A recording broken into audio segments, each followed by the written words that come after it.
Saya Roman Norim. Pada hari ini saya memberikan mata kuliah Ekonomi Sumber Daya Alam dan Lingkungan pertemuan 4 tentang klasifikasi sumber daya alam, prinsip-prinsip dan analisisnya. Baik, untuk klasifikasi sumber daya alam itu bisa dibagi atas dua ya. Yang pertama berdasarkan skala waktu pertumbuhannya, itu ada dua, ada sumber daya alam yang berdasarkan stok, sifatnya tidak dapat diperbaharui. Jadi ini ya. Kemudian yang tidak diperbaharui ini ada dua, ada yang habis konsumsi, ada yang dapat daur ulang. Yang habis dikonsumsi artinya setelah dipakai tidak bisa digunakan kembali. Contohnya apa? Minyak, gas, dan batu bara. Sedangkan dapat didaur ulang itu contohnya adalah besi. Jadi besi kalau sudah misalnya dari sepeda motor atau kendaraan besi, itu bisa digunakan lagi, dilebur lagi, kemudian dibuat untuk barang baru lagi.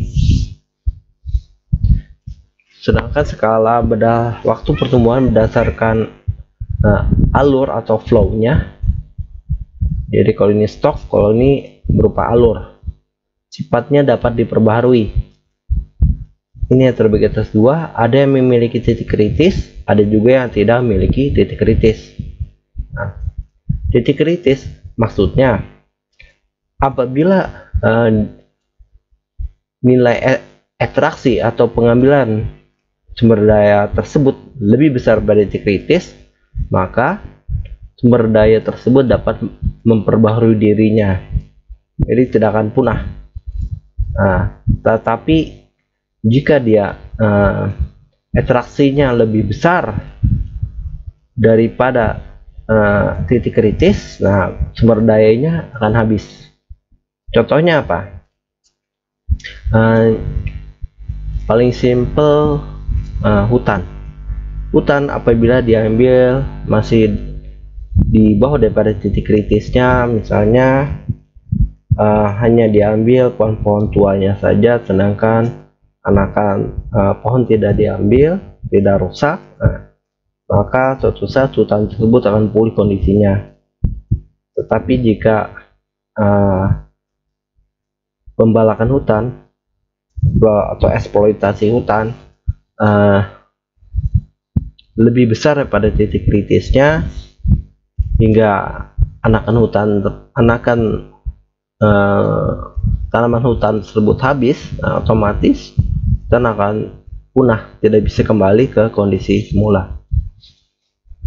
Kemudian sumber daya alam yang tidak memiliki titik kritis artinya dapat digunakan sebanyak-banyaknya tanpa ada batas. Contohnya adalah udara, pasang surut sebagai sumber energi, tentunya angin. Nah, ini kita gunakan sebanyak mungkin, tak ada masalah. Kemudian sumber daya alam bisa juga dilihat berdasarkan kegunaan akhirnya. Itu ada sumber daya alam mineral, ada dua ya, ada berupa material metalik, ada material non metalik. Metalik atau logam, contohnya adalah emas, besi, aluminium. Sedangkan non metalik atau non logam itulah tanah, pasir, dan air. Kemudian berdasarkan kegunaan akhirnya sumber daya energi, ini menghasilkan energi, contohnya apa? Energi surya, energi angin, energi dari minyak bumi, bensin, solar, dan seterusnya. Nah, selanjutnya pandangan terhadap sumber daya alam. Sumber daya alam saya katakan tadi itu pasti akan dieksploitasi atau dimanfaatkan untuk kesejahteraan manusia dan akhirnya ya. Dalam mengekstraksi daya dukung sumber daya alam, nah ini jika tidak ada pengambilan sumber daya alam, tidak memperhatikan kondisi lingkungan, ya bisa terjadi tidak lestari dia. Kemudian jika diekstraksi jika diekstraksi atau ya, mouse-nya ya, ini akan terjadi pengurasan sumber daya alam. Pengurasan ini bisa menyebabkan kelangkaan, apalagi yang tidak dapat diperbarui ya, kelangkaan hingga akibat kelangkaan meningkatkan biaya ekstraksi, otomatis akan meningkatkan harga sumber daya alam tersebut. Meningkatkan biaya ekstraksi ini otomatis akan menurunkan permintaan atau demand dari masyarakat. Karena biaya naik, otomatis harga yang harus dibayarkan oleh masyarakat terhadap sumber daya alam itu akan meningkat pula. Sehingga ada usaha mencari sumber daya pengganti atau mungkin peningkatan daur ulang dari sumber daya alam yang dapat diperbaharui tadi. Untuk peningkatan sumber daya alam juga, harga sumber daya alam ini tujuannya sebenarnya untuk meningkatkan supply-nya, bagaimana penyimpanannya. Nah, kegiatan pencarian sumber daya pengganti atau peningkatan daur ulang ini membutuhkan suatu inovasi, baik pencarian sumber daya alam baru, tingkatan efisiensi daripada proses pengolahannya, kemudian perbaikan teknologi daur ulang, sehingga kalau perlu mencapai zero waste atau tiada sampah. Kemudian perbaikan konservasi, khususnya seperti hutan, sumber daya perairan dan sebagainya. Baik, adapun prinsip analisis sumber daya alam itu adalah analisis baik sebenarnya tidak perlu menghasilkan keputusan baik, tapi analisis yang buruk hampir pasti akan berkontribusi pada keputusan yang buruk. Jadi analisis baik itu tidak perlu menghasilkan keputusan baik, bisa jadi keputusan yang buruk bahwa sumber daya alam tersebut tidak bisa kita eksploitasi lagi karena akan menimbulkan dampak negatif yang lebih besar daripada keuntungan yang diperoleh. Jenis analisis yang pertama adalah impact analysis atau analisis dampak. Kemudian analisis efektivitas biaya atau cost efektivitas analisis. Kemudian analisis perbandingan keuntungan dan biaya, BC ratio. Ini biasanya disebut BC. Untuk impact analysis, inilah dampak daripada tindakan misalnya penggalian, eksploitasi, pengolahan, alih fungsi lahan. Ini analisis dampak. Lazimnya ada dua aspek yang dari dalam dampak, yaitu analisis dampak lingkungan dan analisis dampak ekonomi. Dampak lingkungan berarti terhadap lingkungan fisik, biologi, kimia daripada daerah tersebut. Kemudian untuk analisis dampak ekonomi itu terkait dengan kondisi masyarakat di sekitar lahan, terutama di lokasi pengolahan, apakah memberikan dampak positif. Kemudian bagaimana kondisi kesejahteraan masyarakat apabila usaha tersebut dilakukan. Ini analisis dampak ekonomi. Untuk analisis dampak lingkungan, ini artinya adalah menganalisis bagaimana sebuah tindakan pengaruhi kondisi lingkungan ya. Analisis ini bisa bersifat kuantitatif ataupun kualitatif. Kuantitatif berarti terkait dengan jumlah daripada komponen dari lingkungan tersebut. Misalnya saja penambangan itu bagaimana terhadap jumlah tangkapan ikan di daerah sekitar lokasi tersebut.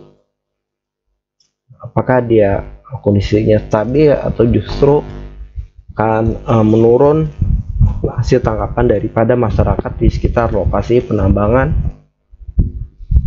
Kemudian kalau kualitatif ini terkait dengan kualitas daripada lingkungan, apakah misalnya saja penggalian atau penambangan maksudnya, itu apakah setelah selesai penambangan tanah di lokasi masih bisa ditanami, masih bisa digunakan masyarakat untuk bertani. Selanjutnya beberapa fokus analisisnya. Yang pertama, dampak negatif sama sekali tidak bisa dihindari jika sebuah tindakan dilakukan. Itu sudah pasti ya, segala tindakan ada dampak negatifnya, apalagi terkait dengan eksploitasi lingkungan. Kemudian perlu adanya alternatif atas proposal tindakan. Jadi kalau kita mau misalnya mengeksploitasi suatu wilayah, jadi kita harus ada berapa pilihan alternatif tindakan yang dilakukan. Kemudian dari alternatif kita lihat yang mana memberikan dampak terkecil, dampak negatif yang terkecil. Jadi tidak bisa hanya berdasarkan melihat keuntungan terbesarnya, tidak. Kemudian hubungan antara penggunaan lingkungan jangka pendek dengan pemeliharaan peningkatan produktivitas jangka panjang. Jadi perlu diperhatikan kelestarian daripada sumber daya alam tersebut, termasuk kondisi lingkungannya.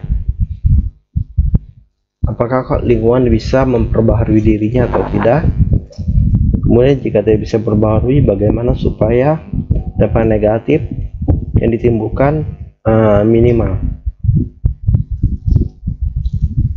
Kemudian komitmen sumber daya alam yang tidak dapat diubah dan tidak dapat dipulihkan itu harus jelas. Jadi ada tindakan pemeliharaan supaya setelah lokasi tersebut diolah, selesai diolah lagi hingga tidak bisa menghasilkan lagi, bagaimana supaya dapat dimanfaatkan untuk kegiatan lainnya bagi kepentingan masyarakat. Selanjutnya, analisis dampak ekonomik atau economic impact analysis. Ini menganalisis bagaimana sebuah tindakan mempengaruhi aspek-aspek ekonomi tertentu. Contohnya saja, bagaimana membangun sejumlah taman di kota berskala besar akan mempengaruhi tingkat pengangguran di kota. Jadi dilihat pengaruh dampaknya baik secara mikro maupun makro.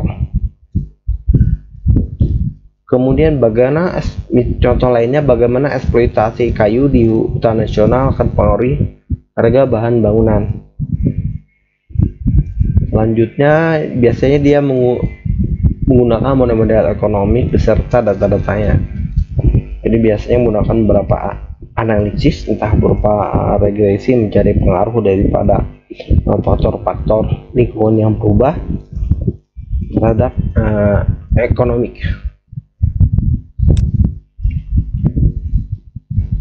Selanjutnya analisis efektivitas biaya, efektivitas penggunaan biaya. Ini sebenarnya adalah membandingkan berbagai alternatif biaya untuk mencapai tujuan tertentu. Contohnya saja tujuannya untuk memperoleh tambahan pasokan 100.000 galon air setiap bulan. Nah, ini ditetapkan alternatif metode. Pertama ada penambahan kapasitas pemboran air tanah.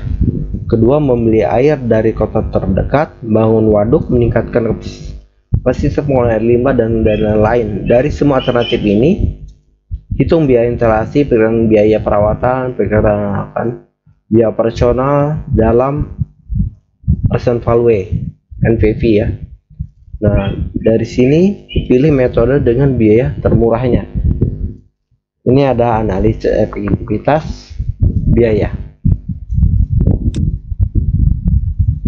Kemudian selanjutnya adalah analisis BC ratio. Ini adalah membandingkan berapa besar manfaat dari sebuah proyek dengan biaya yang diperlukan. Jadi ada analisis berupa keuntungan atau benefit dan cost atau biaya. Ini dengan memasukkan input pasar dan outputnya, juga nilai input non pasar dan outputnya. Umumnya benefit dan cost diukur dalam satuan moneter dan dilakukan perhitungan present value-nya atau NPV. Alasan penggunaan present value ini adalah untuk perbedaan nilai real antara Rp1 sekarang dengan Rp1 besok. Jadi bicara bunga bank, karena ada kemungkinan untuk kegiatan ini kita adakan peminjaman di bank, jadi tidak murni 100% dari pemilik proyek. Misalnya pinjaman di bank itu ada bunganya dan seringkali nilai bunga akan berubah. Oke, biasanya dengan menggunakan present value nilai rupiah antara waktu disetarakan dalam satu waktu tertentu. Jadi biasanya kalau proyek itu kan dibatasi oleh waktu, biaya, dan tenaga. Tahun, nah itu setiap tahun dia harus membayar bunga bank berapa kalau dia ada minjam di bank. Sebab itu perlu ada perhitungan present value-nya. Kemudian basic framework daripada BC ratio atau benefit cost analysis, ada 5 langkah harus dilakukan. Pertama, siapa yang harus melakukan proyek? Itu adalah apakah pemerintah kota, provinsi, atau pusat. Kemudian rinci proyek tersebut, itu menentukan lokasinya, waktu pelaksanaannya kapan, dimulai hingga berakhirnya kapan. Kemudian asumsi termasuk asumsi bunga bank, asumsi lama kegiatan, asumsi peralatan, mesin dan sebagainya. Kemudian siapa saja yang akan menerima manfaat dan siapa saja akan terdampak, itu harus ditentukan saat perancangan benefit cost analysis. Ini ada 2 jenis proyeknya. Pertama proyek fisik, kemudian regulasi.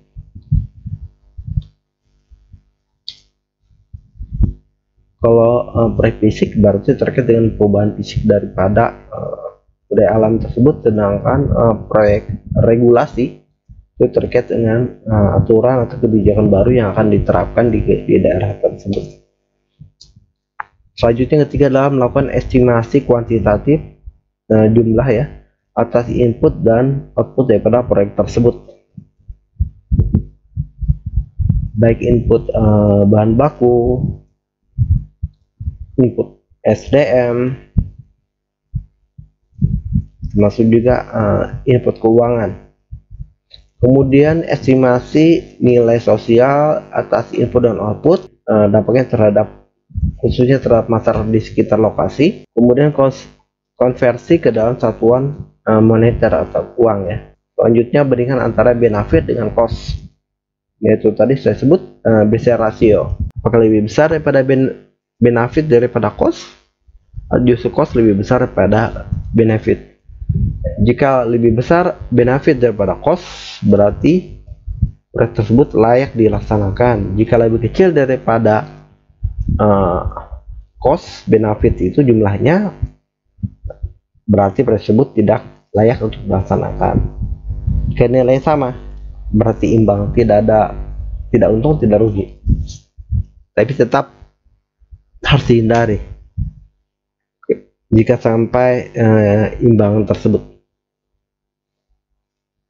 Nah, selanjutnya untuk kerangka dasar tadi contohnya ya, proyek misal konstruksi dan pengoperasian suaka marga satwa baru. Objektif yang jadi sasarannya ini adalah memberikan kesempatan kepada pengunjung untuk mengamati satwa liar, berburu dan memancing. Kedua, menyediakan habitat lanjutan untuk beberapa satwa liar yang terancam.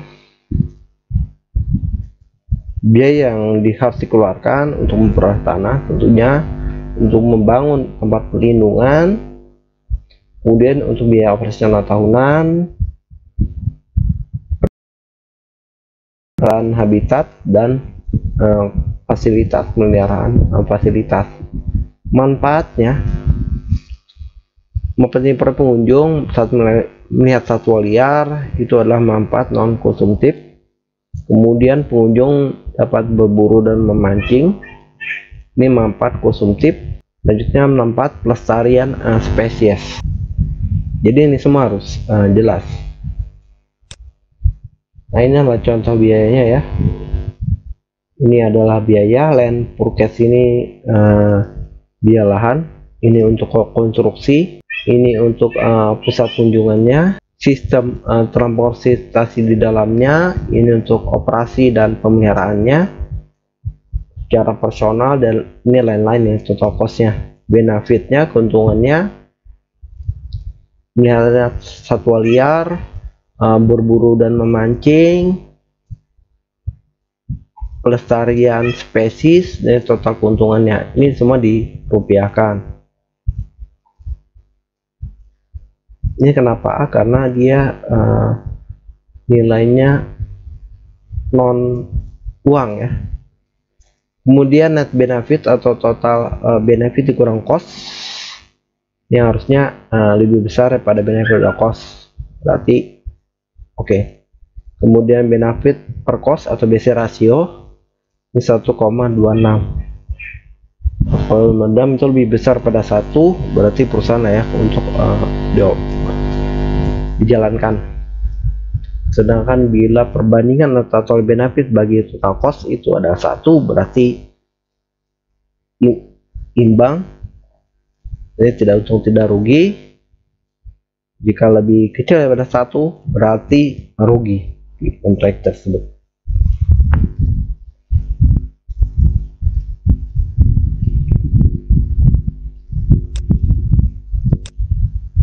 Oke. Nah, selanjutnya cakupannya ini adalah ruang lingkupnya. Itu sudah untuk menguji apakah ruang lingkup yang ditentukan sudah optimal. Contoh analisis untuk cakupan adalah analisis sensitivitas perubahan ya, perubahan kondisi. Saya proyek menghitung ulang manfaat biaya untuk beberapa program alternatif. Misalnya saya perkirakan mungkin saat perancangan awal proyek itu nilai bunga bank hanya mungkin 1,2. Nah, tapi siapa tahu di kedepannya itu bunga bank meningkat lebih besar. Sebab itu peningkatan tersebut, kemungkinan peningkatan tersebut dimasukkan dalam analisis sensitivitas untuk mengetahui kemampuan proyek tersebut dapat berjalan secara fleksibel ya, hingga dapat menentukan kebijakan yang harus dilakukan apabila terjadi perubahan asumsi tersebut. Kemudian dalam sensitivitas ini ada menentukan ukuran alternatif mana yang memberikan manfaat bersih optimal. Biasanya dilihat berdasarkan rasio manfaat biaya atau BC rasio. Contohnya, apakah pemerintah harus menggunakan 1.500 hektar atau 1.000 hektar taman umum. Ini dilihat cakupan usahanya. Ini contoh saja, harus dipersiapkan hal ini karena jangan sampai ada kebijakan baru di mana batas luas wilayah itu untuk taman umum harus dikurangi karena ada alih fungsian. Nah, dilihat batasnya, taman umum dapat memberikan keuntungan tersebut sampai mana batasnya. Maka kalau sampai 1.000 hektar itu tetap memberikan keuntungan atau tidak, atau mungkin batasnya hanya sampai 1.200 hektar. Dilihat keuntungannya. Biasanya sampai titik BC rasionya sama dengan 1, itu batasnya. Baik, selanjutnya valuasi ekonomi biasanya untuk sumber daya alam yang tidak terpasarkan, maksudnya tidak ada nilai uangnya ya. Nah, jadi sebagian sumber daya alami itu tidak memiliki nilai pasar, namun memiliki fungsi ekonomi dan sosial lainnya. Jadi tidak bisa diuangkan. Contohnya apa? Contohnya adalah fungsi hidrologis atau fungsi pengairan, fungsi budaya, fungsi pengaturan iklim. Misalnya kalau hidrologis mungkin itu berupa sungai. Fungsi hidrologisnya kita tidak bisa hitung. Kemudian fungsi budaya dari suatu masyarakat ke sumber daya alam, sumber daya juga. Atau misalnya hutan,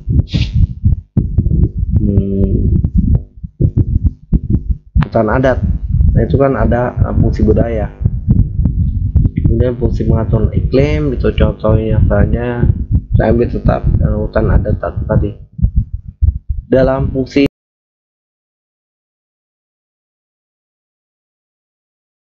hitung, bagaimana cara menghitung fungsi hidrologis, fungsi budaya, fungsi pengaturan iklim, itu kan sulit sekali.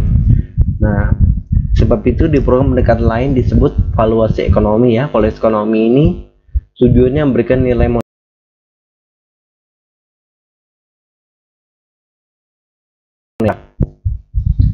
penilaian sumber daya alam ini sendiri berguna sebagai dasar. Pertama, penyusunan neraca sumber daya alam. Kedua, untuk pembelian, penjualan, sewa, lelang, dan tegangan hutan. Contohnya kepada untuk hutan ya. Kemudian untuk peminjaman modal atau kredit. Setelah itu ganti rugi kerusakan alam, misalnya kebakaran, pencemaran lingkungan, dan sebagainya. Lanjut untuk perencanaan, studi kelayakan investasi publik dan privat dalam pengelolaan sumber daya alam. Dan terakhir, penentuan pilihan tujuan pengelolaan ekosistem alam pada setiap fungsi alam. Baik, ini contoh rumus perhitungan. Ini contohnya, ini valuasi ekonomi ya, nilai ekonomi daripada alam tersebut, nilai totalnya, total economic value itu terdiri atas jumlah daripada use value daripada nilai guna daripada alam tersebut, kemudian non use value, ini NUV ini non use value, nilai nilai non guna. Untuk use value, nilai guna tadi itu ada dua, ada nilai langsung direct use value dan indirect use value. Kalau direct value ini berarti langsung digunakan, sedangkan indirect ini secara tidak langsung memberikan nilai guna. Kemudian untuk non use value tidak bisa digunakan sekarang ini, itu ada nilai pilihan, ada nilai kelangkaan, ada nilai keberadaan. Oke. Nah, di sini kalau kita perhatikan rumusnya, total economic value itu ada jumlah daripada use value ditambah non use value. Use value itu adalah jumlah daripada direct use value ditambah indirect use value.